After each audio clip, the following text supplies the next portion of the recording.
USC's win total for 2024.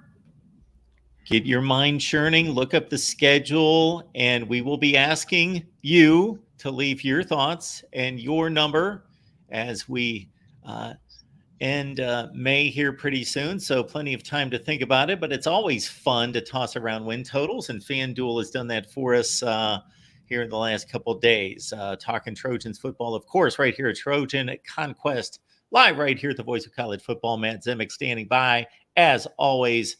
Catch Matt's work and Tim Prangley at Trojans Wire. Matt, how you doing tonight?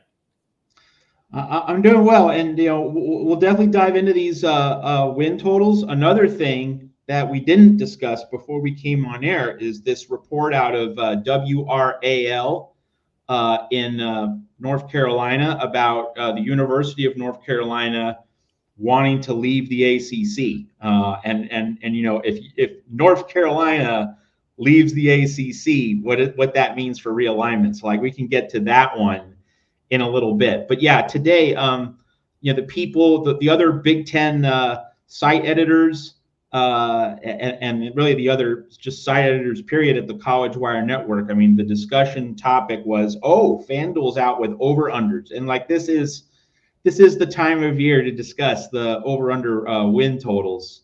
And so, USC's moving into the Big Ten. There are 18 teams with win totals to look over. So natural, meat and potatoes, college football discussion for the middle of May, win totals. And, it was fascinating to look them over. Not so much about the individual instances, but let's remember, for USC fans who haven't followed the Big Ten very, very closely, it's worth, studying up on the recent existence of this conference that the Trojans are entering. And one really key point is that the Big Ten had a divisional format. So it's not as though USC, USC is going to enter a Big Ten without a divisional format, but the Big Ten's been operating under a divisional format. So when you see a number of these win totals, you might think, hey, isn't one team clearly better than the other, and yet their win totals are the same? A lot of the reason for certain teams having the same win totals is that the teams in the Big Ten West, they were able to play each other. Minnesota, Illinois, Purdue, Nebraska, Northwestern, all able to play each other. They're not playing Ohio State, Michigan, Penn State with nearly the same regularity. So that shielded them. That cushioned their schedules to a certain degree. I mean, they play Ohio State annually. Annually, they get to play each other, and that probably inflated their win totals by 1 or 2 per year over the past several years. Now those big teams that had been playing in the Big Ten West, they don't get that same schedule protection. So, that's why, for instance, like Illinois and Indiana having the same win total, wait, isn't Illinois better than Indiana? Isn't Indiana especially bad? But here's the thing. Indiana's been playing Michigan, Ohio State, Penn State every year as part of the Big Ten East. Now Indiana doesn't have that. So Indiana's on the other side of this dynamic, where if you've been in the underclass of the Big Ten East, now you aren't constrained by that. You're going to be playing more of the schools that have been in the Big Ten West. So your schedule is going to be comparatively easier in the future. But those Big Ten West schools, they no longer get the relative protection they've been getting. I mean, all of this is easier to understand in light of what we're seeing right now in the NBA playoffs.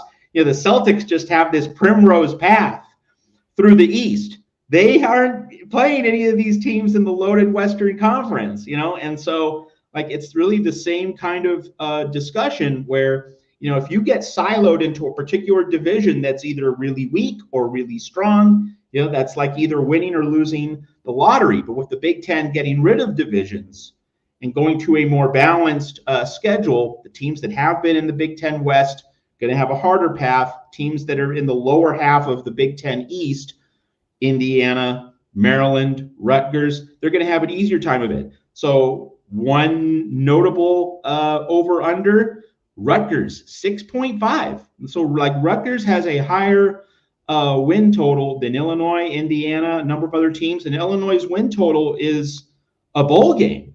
And some of that might be Greg Schiano recruiting well. I mean, that's certainly true, but also it's Rutgers doesn't have to play each of the three giants in the Big Ten East that it's had to play the past several seasons. So when we talk about these projected win totals for Big Ten teams in 2024, and you're wondering, doesn't that number seem one or two high? Doesn't that number seem one or two low? That's really the big thing to remember, is that these teams are no longer operating within the divisional scheduling format that we've seen really the past decade and a half.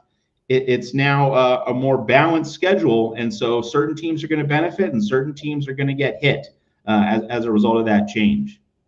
So, folks, it's sometimes easy in a situation like this just to say, okay, well, we've got these 4 new teams that are coming into the Big Ten. Let's grab Minnesota's schedule, give it a look. Oh, wow, they've got to play Oregon and UCLA. That's a lot tougher schedule now. Or to Matt's point, Maryland, Rutgers, Indiana. Oh, well, now they've got to play USC and Washington. Wow, that's a tougher schedule. What we did back months ago here at the Voice of College Football, as soon as the 2024 schedule was released, we went through every schedule and we broke down what the previous formula was. And to Matt's point, take a team like Maryland, and even though they are picking up, typically it's not for every team in the Big Ten or the previous Big Ten, the previous core of the Big Ten, but basically they're all picking up 2 members from the 4.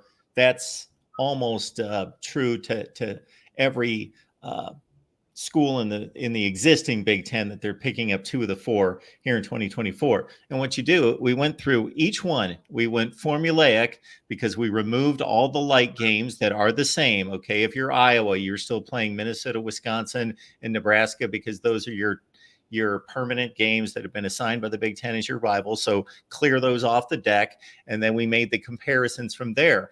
And to Matt's point, a Maryland, for example, no Ohio State, Michigan, Penn State for sure, for certain. And then we're only about 4 or 5 years removed from Michigan State being near that class as well and beating down the rest of that division. And then you replace that with, let's say, Washington and UCLA and a third team from an extra team from the Big Ten Western Division. And it was almost cut and dry, Matt, that the Big Ten Western Division teams' schedules increased significantly and the Big Ten Eastern Division teams outside of Ohio State, Michigan, Penn State decreased significantly, or not as much as the Big Ten Western Division teams had to increase there, because they not only pick up the potential of 4 relatively good to really good teams out of the pack, but they also no longer are guaranteed to play all 6 of those other Big Ten Western Division teams. They're typically only playing 3 now, and they're picking up more of the East as well. Yeah, I mean, it's simple math that you can't play all of your soft buddies that you used to have, and that with the hopper being now mixed up, it was unavoidable that you're going to get a more blended schedule. And if we just look at the 4 new arrivals from the West Coast, like this year, only UCLA would qualify clearly as a weak link. I mean, we can debate how strong Washington's going to be, we can debate how strong USC is going to be, but like UCLA is the only team that you look at and say, that is going to be a particularly vulnerable opponent. USC, Washington could have very good seasons, and Oregon is expected to have a great season. So yeah, like you're just not getting that soft underbelly if you're anymore. If you are one of those former Big Ten West schools. Getting some comments in the chat about justifying this. We're not justifying, like we're not saying whether this is good or bad. We're just analyzing schedules. We're just calling balls and strikes, really. Like we're not saying how great this is. We're just noting that, in terms of if you're trying to figure out how many wins a Big Ten team's going to get this year, this is the dynamic you need to be paying attention to. We're not editorializing saying, wow, this is just wonderful. This is just a life transforming moment, or this is an absolute disgrace. We're not really venturing into either avenue of thought. We're just looking at, if you're seeing an over under win total and you seem perplexed, we're trying to give you some background and perspective on why that might be the case. And again, folks, just take Iowa as an example.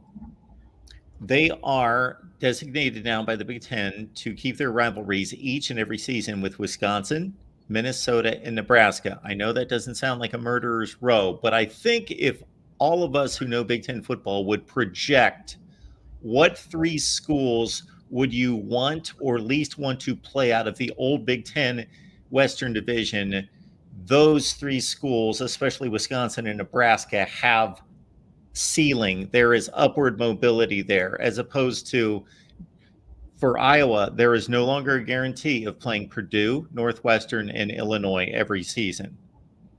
So those slots now go to the West Coast, and they go to Ohio State, Michigan, Penn State, and sure, they could pick them in Indiana from time to time, but it's most likely going to go in a more difficult direction for Iowa, for example.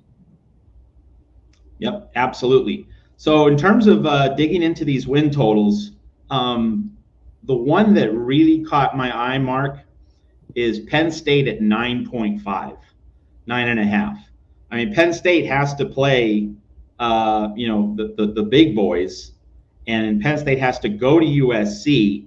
And, based on the offense that we saw last season, and, they lost one of their high-profile receivers in the transfer portal, but that's expressing a lot of, and also, Manny Diaz went to Duke, so new defensive coordinator as well. That's a lot of confidence to place in a team that has some significant, is dealing with some significant transitions, does not have a patty cake level schedule. I was really struck that 9.5 is the number for Penn State. I probably would have set that one lower at 8.5. I think that would be a much more balanced preseason number for the Nittany Lions. Penn State's going to be a significant favorite in week one. However, West Virginia is not going to be necessarily a cake win and a guaranteed victory for Penn State on the road. Difficult place to play against a 9-4 team from last year. So, not calling the upset. I'm just saying, don't be shocked if something turns against Penn State there in week one. That's a possibility. I think that would be a 25 to 30% possibility of happening. So it's not out of the realm that Penn State could get upset there. I'm looking at the data at USC, the Coliseum, as a difficult assignment, and then playing Wisconsin on the road and Ohio State back-to-back. And then, as you mentioned, Washington's probably the biggest wild card in the conference. Yes. And then on down the road, they do have a pretty light stretch to close out with Purdue, Minnesota, and Maryland. I actually like the 9.5. I think that's pretty reasonable myself. It could be, but it also presupposes that if Penn State loses to Ohio State and USC, it has to run the table in its other 10 games to go over the number.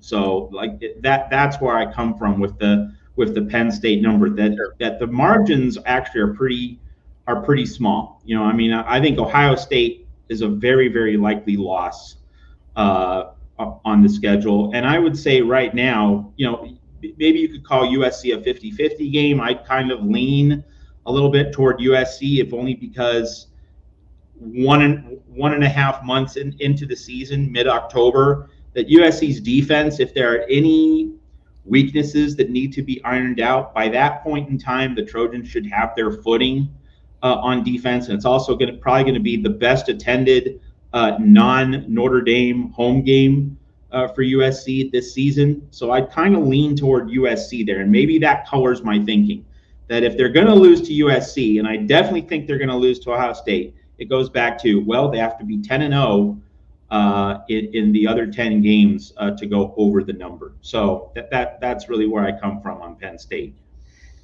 They generally play Ohio State pretty close, but the record is atrocious. They are 1-11 the last 12 years playing Ohio State, and they've had some really good teams. They've had a Fiesta Bowl team, a Rose Bowl team, a Cotton Bowl team, another Rose Bowl team during that time frame, but 1-11, and I think it stretches out to 3-18 the last 21 against Ohio State. So that is not been a good matchup, and is not a good matchup for most in the Big Ten. But still, that's considering how good Penn State generally is, that's a bit of an outlier to a certain extent.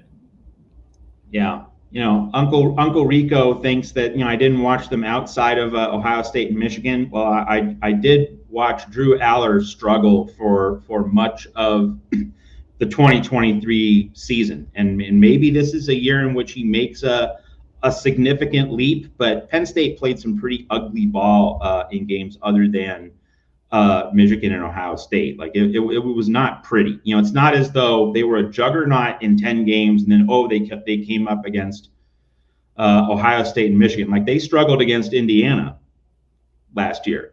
So so Rico, I did watch Penn State other than Ohio State and Michigan, and I don't think the Nittany Lions were terribly convincing on the main in 2023. The other high profile win totals, actually, let's just forget high profile. I mean, they are high profile, but the highest win totals, so high profile and high, Ohio State and Oregon are both at 10.5. And what's interesting about those win totals, Mark, is that these two teams play each other. So, you have a really good opportunity if you correctly predict the outcome of the Ohio State-Oregon game, which is in Eugene, and you have it there on the schedule.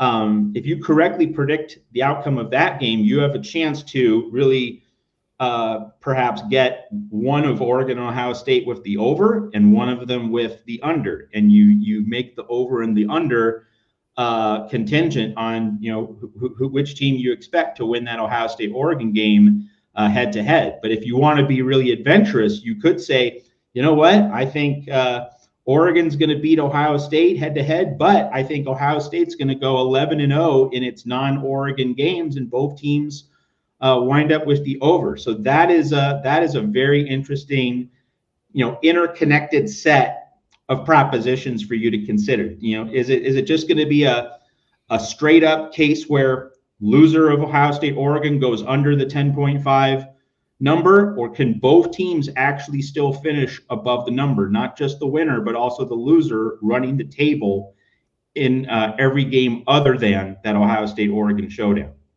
Ohio State's got Cream Puff City as a non-conference set with those three of Akron, Western Michigan, and Marshall. To your point, Iowa could be tricky in Columbus. They go to Eugene, of course. That's supposed to be the marquee game. They do have to go to Happy Valley, and they've got Michigan losers in that series of 3 straight to the Wolverines. And then for Oregon, in addition to the Ohio State visit, I love that they play Oregon State the same weekend that Washington State play. I'm glad that the powers that be worked that out, that we've got a bit of a Northwestern corner of the Pac-12 and rivalry week with Apple Cup and the Civil War getting together on the same weekend. I love that. But elsewhere for Oregon, the trip to Michigan, the trip to Camp Randall, and then, of course, they always the Big Ten smartly is squaring them off against Washington, and that's always been a great rivalry, but making that a final weekend of the season rivalry.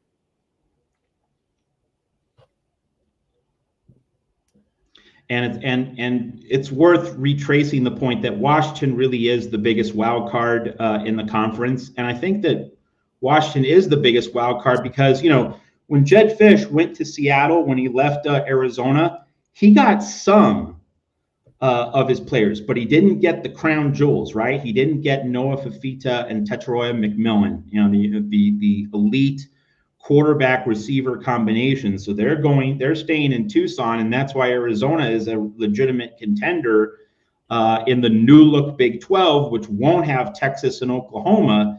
Arizona, Utah, is a very realistic choice right now for the Big 12 championship game in the new configuration. So what does Washington bring to the table specifically at quarterback after getting Michael Penix last year, and Kalen DeBoer's not there, and so really it's at Alabama where we're going to wonder, was Kalen DeBoer made by Michael Penix, and did Kalen DeBoer make Michael Penix? Like, was that a unique fusion of quarterback and coach, such that any other combination for both the coach at Alabama or for Penix as he goes to the NFL, is the magic not going to be there for either man? That's going to be an interesting question there. But with Jed Fish not being able to bring his preferred quarterback up to Montlake, what really does Washington have at the quarterback position?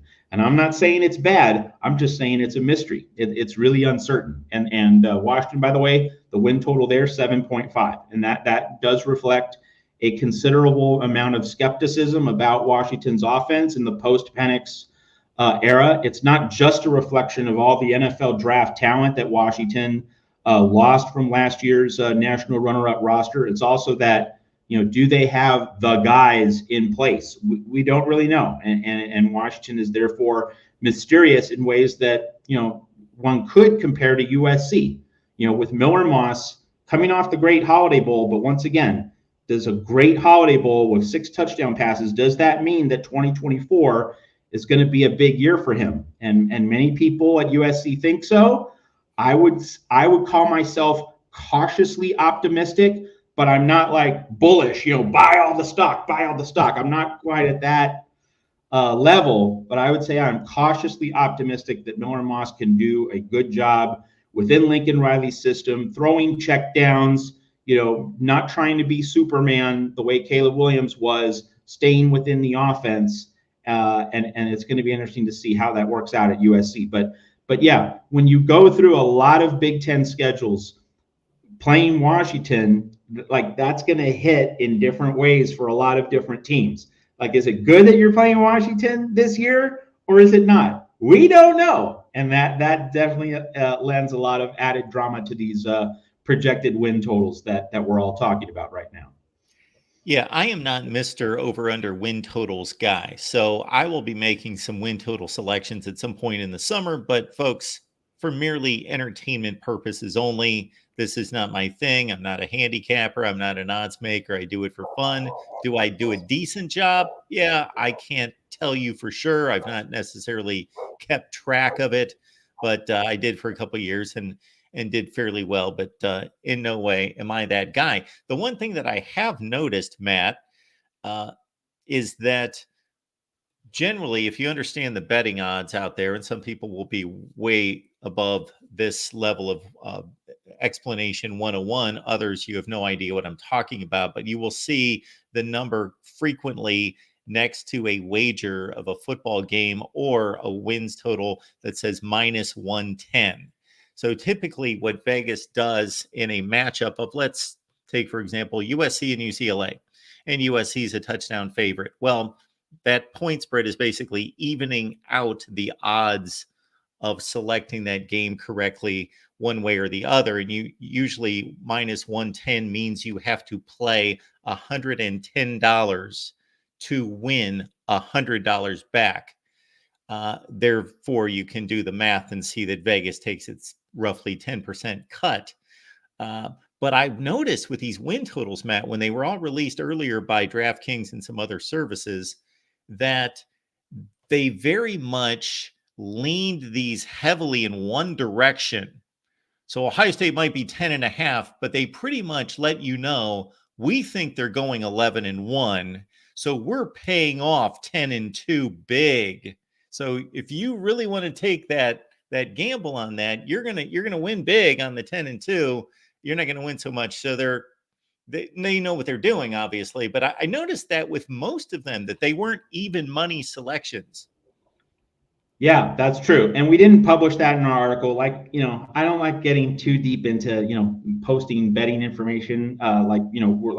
We want to create curiosity, because betting lines are a natural driver of interest and conversation. But we don't want to just dump tons of betting information on our audience. And yeah, so we didn't publish that in our article today at Trojans Wire. But yes, one side of the over under would be minus 150, the other would be plus 125, something like that. One would be minus 130, the other would be plus 115. So yeah, it is interesting that there was a little bit of a lean, toward one side, and it's fascinating how, that's gonna. Some people will say, oh, if Vegas thinks that's the way it's going to go, then I should hop on that train. But others will say, oh, I can get more plus money. I can get a higher plus price going the other way.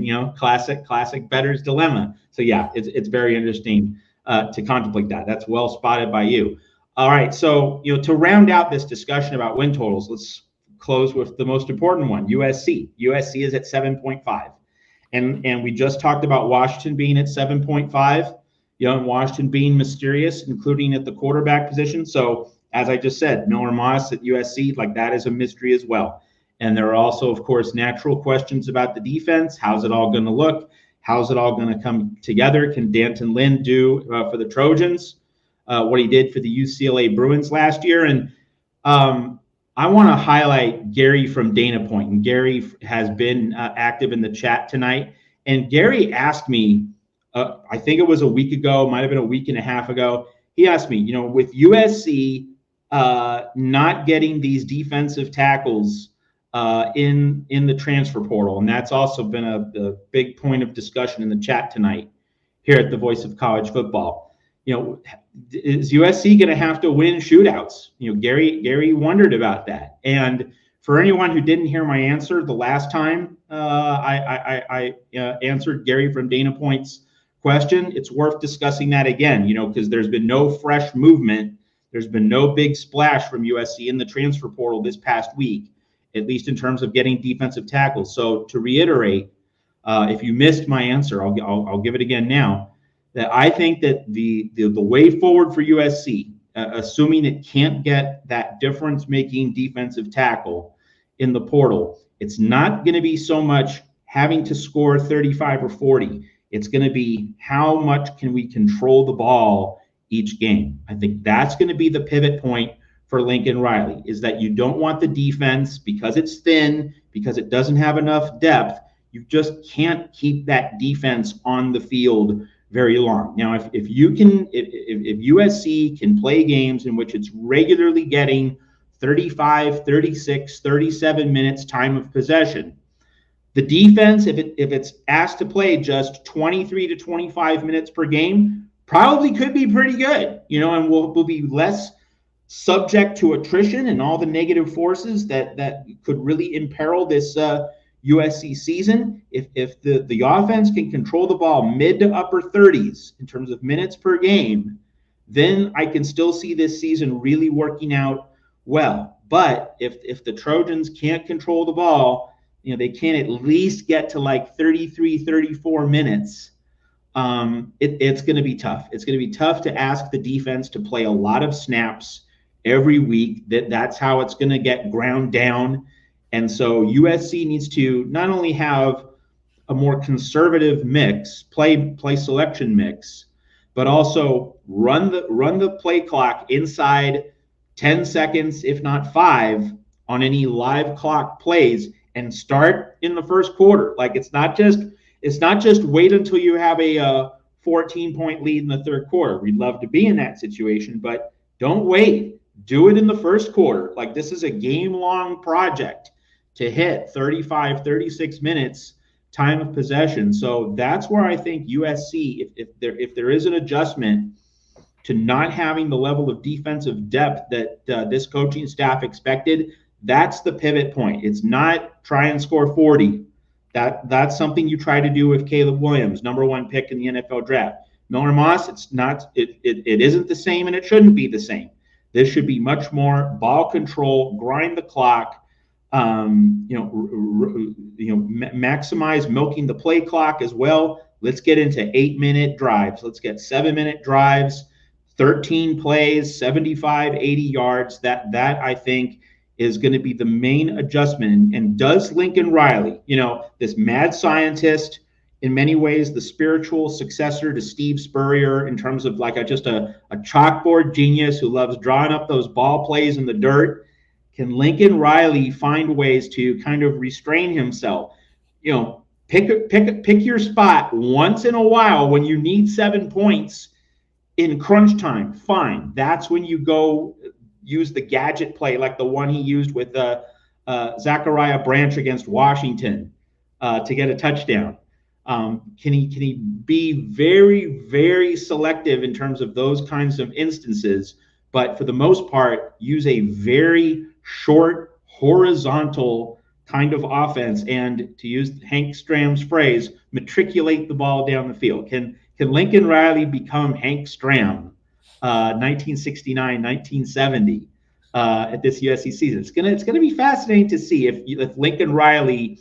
He doesn't need to have that dog in him. He needs to have that surgeon in him to make these very tiny incisions instead of bringing out the big knife and just carving up the patient. No, it's going to be about those very little incisions. Like this is going to be planting a microchip in a very specific part of the anatomy. Which one? I don't know. That's a side note. But can Lincoln Riley make these tiny little granular play calls that enable USC to win, not with the huge home run, but death by 1,000 paper cuts? That's not how Lincoln Riley has historically operated. It might be the way he has to operate in 2024. The next time our buddy Tim Prangley heads out to practice, we'll have to ask him to ask Lincoln Riley after practice whether they've got 38 toss power trap in the playbook. Awesome.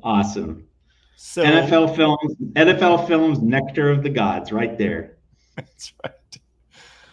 All right, folks, as we look at this schedule here, I'm going to ultimately maybe lose the USC contingent. I'm going to have them all over me after I make this statement, but I'm going to preface it with this. I don't think there's a game on the schedule that is a certain loss. So let's state that, because I tend to be a little bit more open-minded about the potential of wins and losses. So, for example, if we went through, and I see this all the time during the preseason where various people make their projections, not just that the record's going to be 9-3 or 10-2, but the specific wins and losses. And typically you project those to be the logical ones. However, if you review a college football season, I'd say, well, first of all, there are 2 or 3 upsets every week of double-digit magnitude. So they're not always the obvious ones. So let's keep that in mind. Also, that, again, I believe that USC can win every game on the schedule. Now, to the probabilities of winning every game, that's going to be a difficult task, of course, 12-0. But I'm talking about individually from week to week, they can beat anyone on the schedule. On the flip side, and therefore I am very much, Matt, I'm in your tier when it comes to being not super bullish on taking the over with USC, but I'm certainly leaning heavily that direction myself. But if we take these games and we look at how USC performed last year, let's say USC is generally the same football team, that even though the productivity of the offense is going to look much different on the field, let's say the actual results of the offense are similar and the results of the defense are similar. If these teams are similar to what they were last year, these first 6 games, they're losing against LSU, they're losing at Michigan, they're losing against Penn State, and they will have a tussle at home against Wisconsin. They're a 3-3 football team after 6 games. If they are no better than they were last year, and if these teams are comparable to what they were last year. Can't argue with any of that, because yeah, I mean, USC was beating the likes of Arizona State and Colorado And of course, that Arizona win turned out to be a lot better at the end of the season than any of us imagined at the time. But yeah, so like if you remember how poorly USC played in late September in Tempe against Arizona State, and then in Boulder on that big noon Saturday game against Colorado, and you replace Arizona State and Colorado with LSU and Penn State, yeah, what were wins in the first half of 2023 are going to be losses this year. My thought for you, Mark, and also for everyone watching here at the Voice of College Football, my thought about USC's schedule, obviously the trip to the Big House in Ann Arbor, it hasn't been officially announced as a big noon Saturday game, but like, come on, let's be honest. That's almost certain to be a big noon Saturday game. So it's going to get tons of major national attention. And of course, USC Michigan playing as Big Ten competitors. It's going to be the first Big Ten game of the season for both teams. Michigan coming off the national championship. It's going to be a huge event, and obviously there's going to be just a ton of media attention. So naturally, rightly, appropriately, USC fans really, really want to win that game. Here's where old contrarian Matt enters the conversation. I want to win that game. And it's a big game. You're not going to get an argument from me there. But I'm not thinking of, USC has to win that Michigan game. And in fact, if USC gets dressed down by Michigan in that game, it actually could be the best thing to happen to this team. Now, the game I really want to win is LSU, because I think if USC can bank a high quality win that's likely to look very good at the end of the season, that's going to give this team confidence. But then I think when you go to Michigan, USC is not going to be favored in that game, period. I can't see any set of circumstances or plot twists that would enable USC to enter that game as the favorite. Would you want to, lose that game in agonizing fashion, such that you walk out of that game thinking that you're a really good team and like everything's going fine? I actually think that getting the doors blown off by Michigan would be a splash of cold water that makes sure that no one in that locker room is complacent, no one in that locker room is overconfident heading into that Wisconsin, Minnesota, Penn State stretch. And so it's kind of a thing where, if you're gonna, Martin Luther said, if you're gonna sin boldly. Well, in my case, it's if you're gonna lose, like, get all the bad football out of your system in one game, and then the rest of your season can feature solid, consistent football. And I'm not expecting people to agree with me. I'm not expecting people to like what I'm saying right now. But I actually think that because this Michigan game is coming early in the season, like, that's a particular point. If this was a late October, early November game, I wouldn't be processing that Michigan game the way I am now. But I think that, like, getting a smackdown by Michigan could be that moment of sobriety, which enables USC to remain focused, humble, appropriately, intent on being precise, on bringing the right mentality to every game. And so, like, let Michigan be a kind of dumping ground. Let Michigan be the one really bad game of the year, and then let the rest of the season reflect adjustments, coaching, hunger, discipline, everything that we're hoping for at USC. And I think that could be the path to a 10-2 record and the college football playoff. So my prediction right now for a USC record, 9-3. I think 9-3 is just about right for this team. I'm not willing to go to 10-2, and it's because USC hasn't landed the defensive tackles in the transfer portal that it really did need, especially after Isaiah Rakes left the program. I just don't think USC's defensive depth is quite at the 10-win level. But if there is a path to 10-2, I would say get it all out of your system in that Michigan game, which creates a better, more cohesive team dynamic, the requisite level of humility in that locker room to then go forward and take care of business against much more manageable Big Ten opponents. When I'm projecting a record, I typically group games together. So I'm not going to just flat out say, okay, if they go 9-3, they're going to lose to LSU, Michigan, and Penn State, let's say. Now, I can do that, and maybe I will do that later in the summer. But as it stands right now, I look at it this way. Most likely, they split LSU and Michigan. And most likely, they split Wisconsin and Penn State. I know both of those games are at home. And then they have the Notre Dame game at the Coliseum late in the season. So I'm leaning gun to head. My call is 9-3. However, again, we tend to look at all the big boys, but don't discount a trip to Maryland in October. I wouldn't look past that game at all. Just ask Kevin Riley and those California Golden Bears.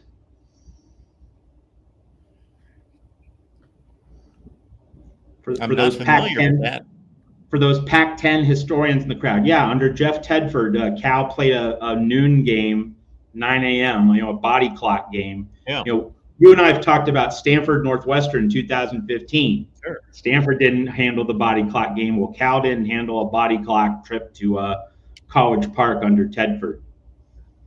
Okay, I don't remember that one. Yeah. I do not recall that one back when Maryland was in the ACC. Yep. Yes. So I think Michigan and Notre Dame are the likely losses on the schedule, and then I'm not sure about the third loss, but I just think that at some point either attrition or Miller Moss not being at his best, USC is going to trip up in one other game. But Michigan and Notre Dame are the two games I think USC is going to lose. So I do think USC is going to beat Penn State, and I do think USC is going to beat LSU. It is worth bringing up just on the subject of the USC LSU game. LSU and USC are in the same boat in a lot of ways. I wrote about this at Trojan's Wire a week ago, but let's just talk about that now that we're on the subject. Their secondaries were horrible last year. Their defensive coordinators were horrible last year. Both coaches have dramatically retooled their defensive staffs in the offseason. They have both swung and missed at transfer portal prospects along the defensive line. They both have mysterious quarterback situations this year after having a Heisman Trophy winner leave the program and become a number 2 and a top 2 NFL draft pick. Caleb Williams 1, Jaden Daniels 2. So these programs have a lot in common as we head into 2024. It was really fascinating. Oh wait, that's similar. Oh, and that's similar. Oh, and that's the same. Oh, and that is these programs are inhabiting eerily ssimilar situations, and therefore, Mark, I've been looking at. I don't spend time looking at polls, but the people I work with, the other College Wire sites, people who are always conversing and trading information. We're always looking for story ideas and content in these off-season months. Well, the other College Wire editors that I work with, they pointed out these composite top 25 post-spring rankings from CBS, ESPN, The Athletic, other outlets.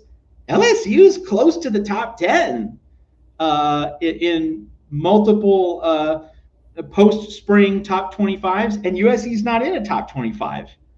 I don't get that. If LSU and USC are in such similar situations, and they are, empirically, they are in very similar situations. Why is it that LSU's pretty much in the top 15 and USC's outside the top 25? That's a fascinating thing. And I know people in the comments are going to go, Matt, it's 3 letters, or maybe perhaps 4. The 3 letters we know, and the other 4 are ESPN. That might have something to do with it, but these are different media outlets. It's not just ESPN. It's also CBS. It's also The Athletic. Also USA Today Sports as well.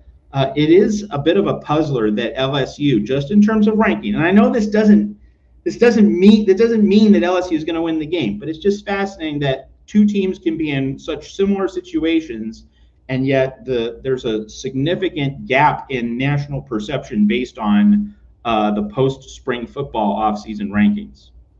And pretty similar talent. And they both have starting quarterbacks now who are much different than their predecessors.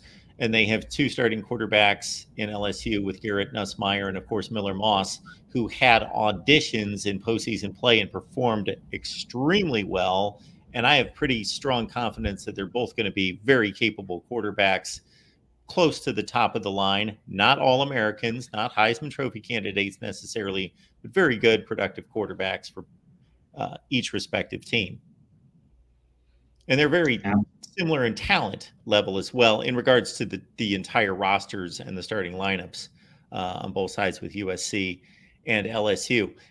This could also be an answer to your observation concerning the rankings, Matt, is that I find that a lot of these people, and these writers in particular, they make a projection when they make a ranking. That's not how I do it.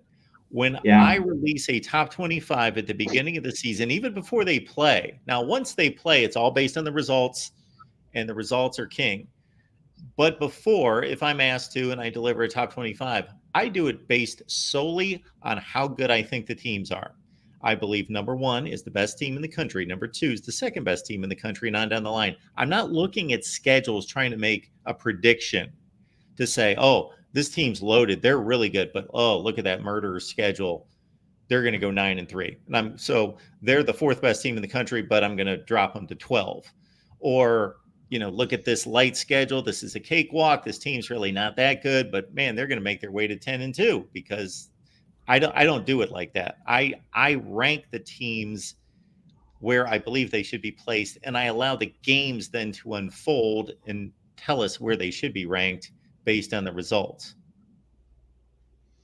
That's why you're the best, and that's why the voice of college football is the authority on college football rankings. And it's also why I can't wait for the season to start, because then the off-season conjecture, which means nothing other than a warm bucket of spit, we can just dispense with that. But of course, it's May, so we're talking rankings and we're talking projections, and that's just the way this industry goes. So this is the time of year to talk about those kinds of things, and it's gonna be fascinating to see how quickly various off-season opinions do or don't hold up. All right, you want to promote your all-time program rankings here at the Voice of College Football?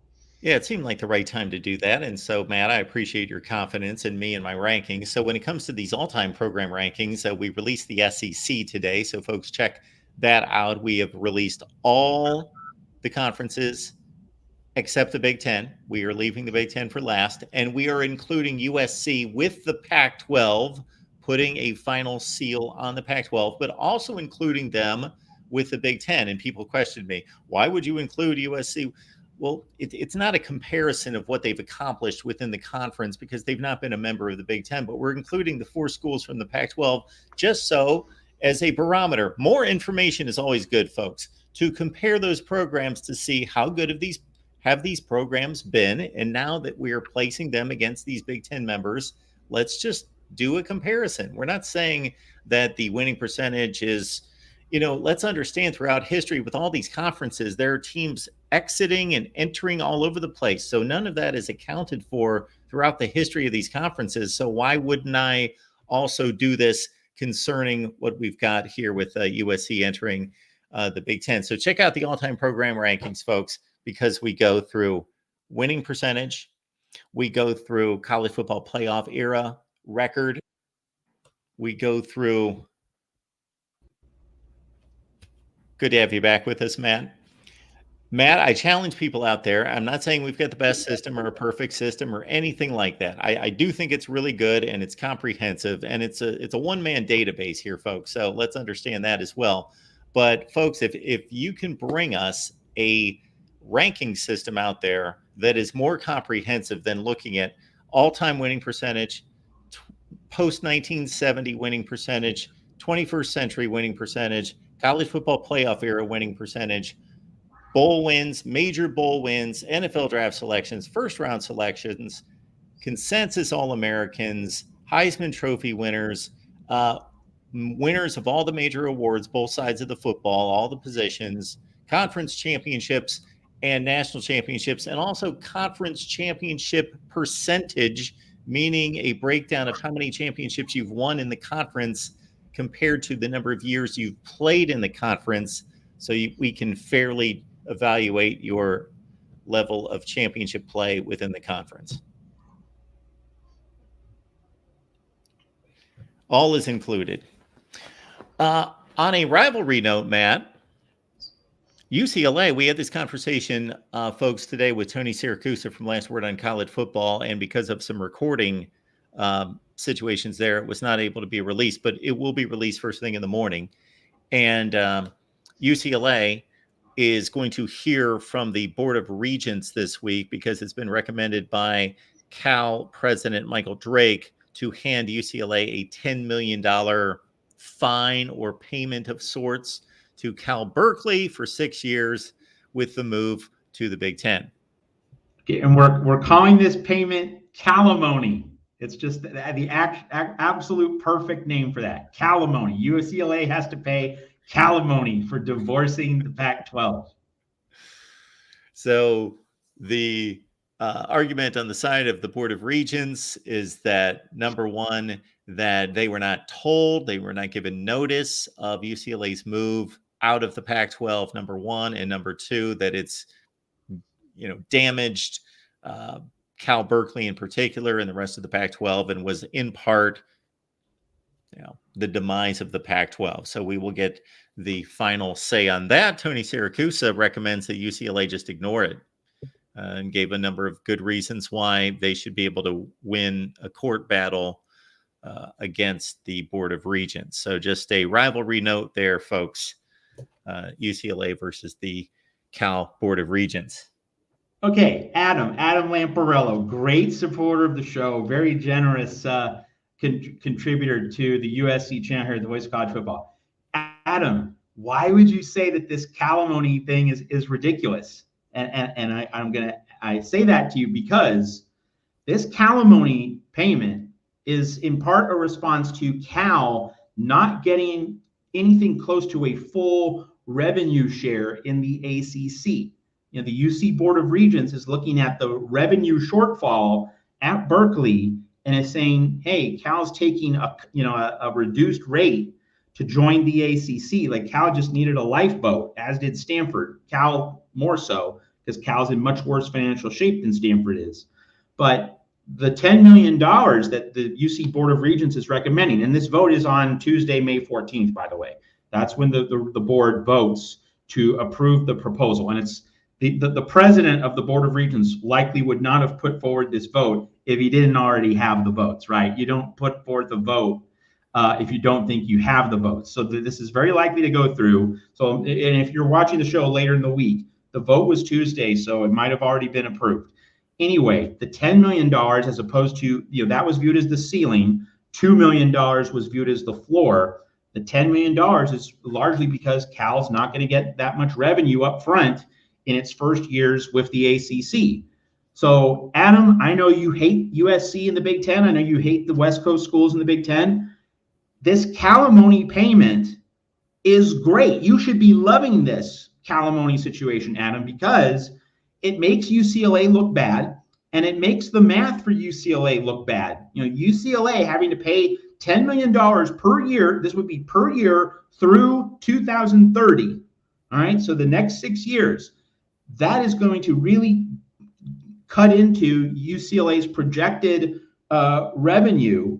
And so the people who follow this story, like John Wilner of the San Jose Mercury News, John Canzano at his Substack, and the Oregonian, like they've been saying, UCLA is going to get just like $7 to $10 million more in the Big Ten than it would have had if it had stayed in the Pac-12 and it kept the Los Angeles market in the Pac-12.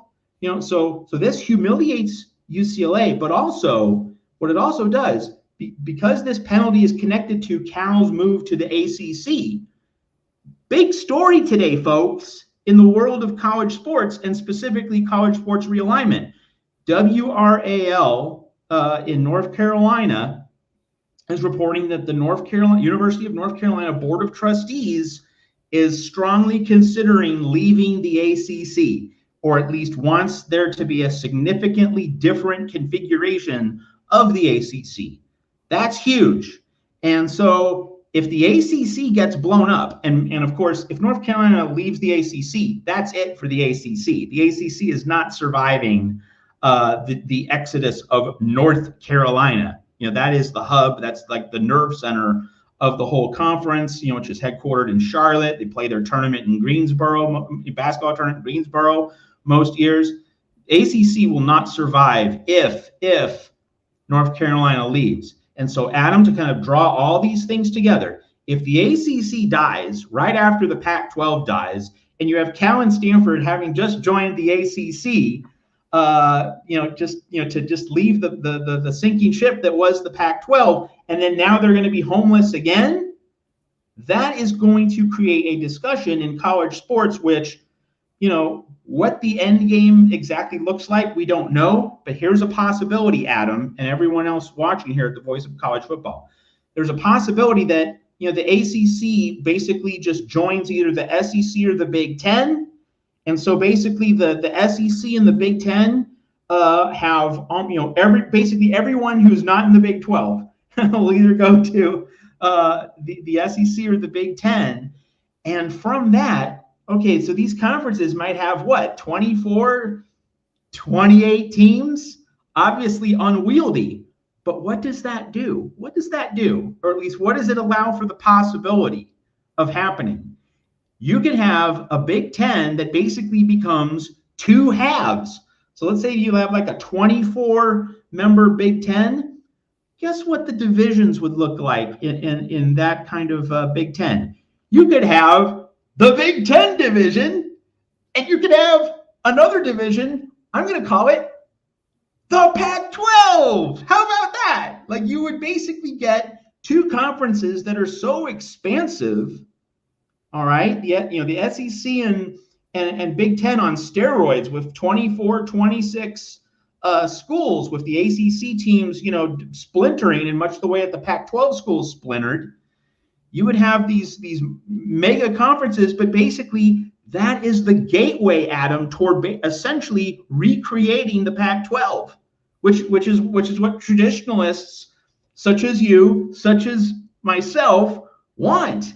So all of this can be traced in part. I mean, it's not the only thing, but in part to this calony payment. This calony payment is connected to the ACC, but if the ACC dies, like this could be an explosive, blow it up type moment that creates a new chessboard and could actually give all of these, hopefully embarrassed administrators, who I hope they're realizing how dumb all of this is. It gives at least everyone a chance to reconfigure, to cobble together in some way what used to be the Pac-12. So the ACC might die, but it may perhaps just acquires like a regional configuration under the SEC's larger umbrella, and maybe with the passage of time, you can see these conferences become reborn as standalone entities. But in the short term, the ACC dying actually provides more of a chance. I'm not going to say it guarantees it, but it provides more of a chance that what we used to know as the Pac-12 could actually come back into being. So that is why this calony payment is not ridiculous, and it actually could be part of a very interesting set of dominoes that could fall in a given direction. Adam says that the ACC shouldn't be playing football anyway. Separate conversation. Good stuff. We do appreciate everyone being here. We've got the best crowd of USC fans and college football fans collected here every Monday night. So we do appreciate you. Tim is just buried with work. His heart's with us. He wants to be here, but he is just buried in his profession right now. I just got to say, Tim has just been living under a cartoon rain cloud, piano falling from the sky, Murphy's Law, whatever you want to call it. Like, he has just had the most ridiculous run of awful luck. And that's why he's just needed a a timeout, just a chance to catch his breath. And hopefully at the end of this week, Tim will finally be liberated. I'll just put it that way. He's just had the worst month just in terms of just stuff just pounding, raining down on him. One bad break, one unlucky plot twist after another. Just waiting for Tim Prangley Liberation Day, hopefully at the end of this week when we have our Friday call-in show here on the USC channel. Folks, we do appreciate you being here at the Voice of College Football. Consider a membership here on the USC channel. And also, please like the video on your way out and subscribe here at the Voice of College Football. And again, join Matt and Tim this Friday night for the USC call-in show at 9 Eastern, 6 Pacific, and join Matt and Tim each and every day at Trojan's Wire. Is there anything in particular that people need to know about what's going on at Trojan's Wire, Matt? Well, just that I'm waiting for Tim to be able to write for me again. Like, that's how much his day job has just crushed him, just in terms of his schedule. Hasn't been able to write for me for a couple of weeks, but like he told me this was coming. But just it's been kind of remarkable. One thing to hit on that I haven't mentioned is that the NFL scheduled a Saturday game, a game for Saturday, December 21st. That's the day with the college football playoff first round.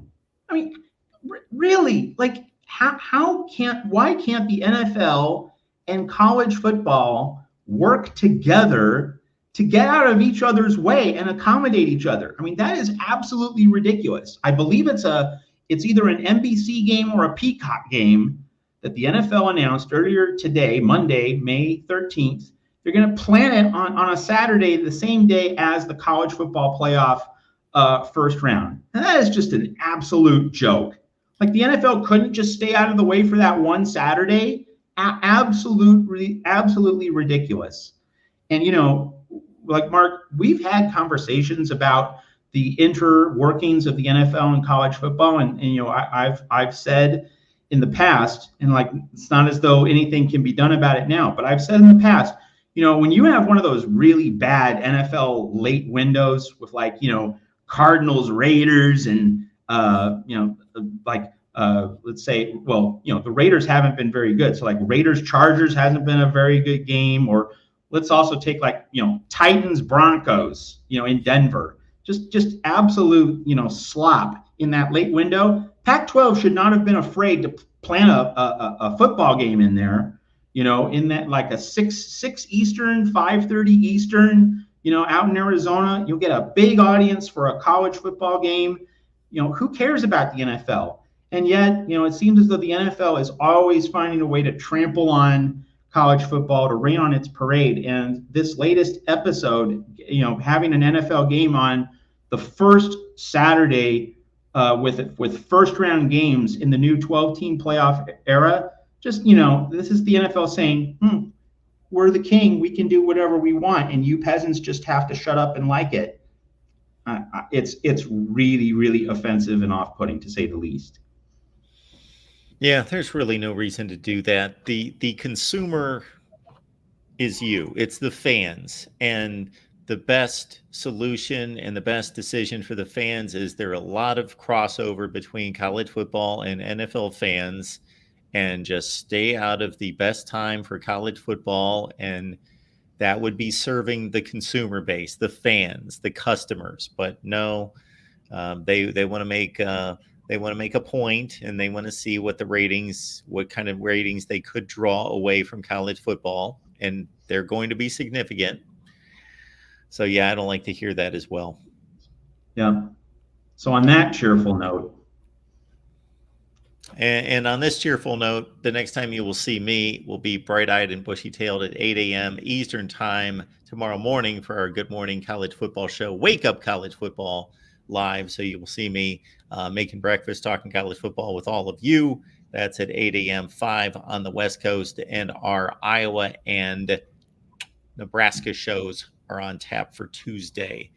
Matt, thank you so much for making this happen. We'll see Matt and Tim taking your calls on Friday at 6 Pacific, everyone. We'll see you then.